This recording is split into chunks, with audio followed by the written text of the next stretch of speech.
It's time to go back and talk about 1996's abuse for DOS, with former developers of id Software and Bobby Prince on the soundtrack, and part of Bungie's catalogue when they were publishing games. It's a pretty good though simplistic action title, a mix of Aliens vs Predator and Contra.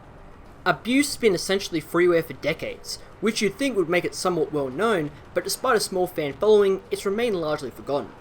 So what is Abuse about? Well, besides parenting skills, Abuse gets its name from how the player would constantly be punished throughout this ordeal, yet you'd keep coming back because of its fast pace, atmosphere, music, and lack of many good 2D DOS sidescrollers. The story is purely supplementary. It's more interesting seeing what was cobbled together to make a functional narrative. As unjustly imprisoned... Nick Werner, you're the sole survivor of a massive prison complex when a virus breaks out, transforming all the occupants into monstrous beasts that look eerily similar to xenomorphs. With a power suit equipped that's legally distinct enough from the Predator's armor, you set off to press a switch that'll cut off the virus. That's literally it.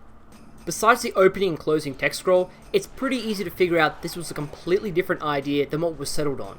Secret levels have whole unique textures that seem to represent a hive of sorts, which apparently the player would fight through. Despite being set in a subterranean prison, the backdrops feature dense urban landscapes, various factories, and their own skyline. These inconsistencies are fine when you recognise that the devs were giant sci-fi horror fans, and it's unlikely they'd have enough cash or time to gain rights to Fox's emblematic Alien or Predator franchise. Anyway, this all just makes way for fighting through a dozen or more highly packed and challenging stages brimming with enemies and secrets. A big disclaimer, this game isn't very good at the default control scheme where you move Nick with the arrow keys.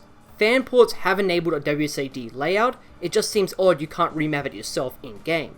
Once that's done though, aiming with the mouse is easy and platforming is little different from other side-scrollers, which is a small blessing as you're dogpiled by literal hordes of monsters. The scrolling is evidently choppy by having the game run at a low frame rate, otherwise it becomes impossible to play.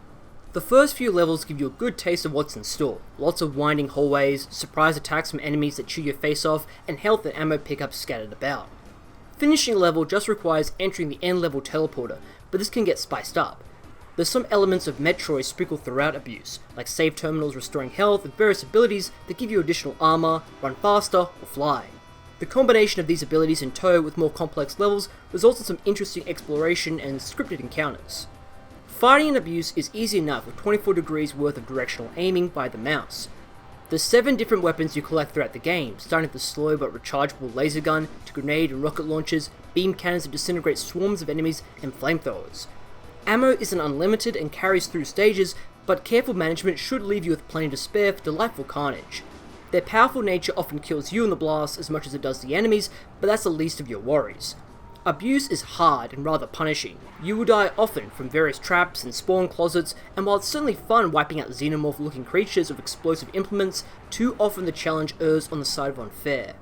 There's no grace period when you're hit, leading to near instantaneous deaths.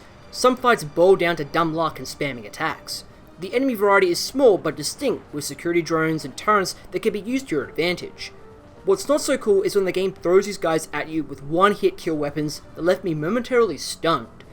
This is a game that forces you to repeat encounters until eventually you memorize the layout. In this way, it's kind of like an OG From Software game. Abuse is the Dark Souls of 90s side-scrollers. Okay, moving on. When you're not fighting, you're solving some puzzle or platforming challenge. Time-based switches and teleporters become a regular mainstay which can be abused to avoid enemies or even activate security systems.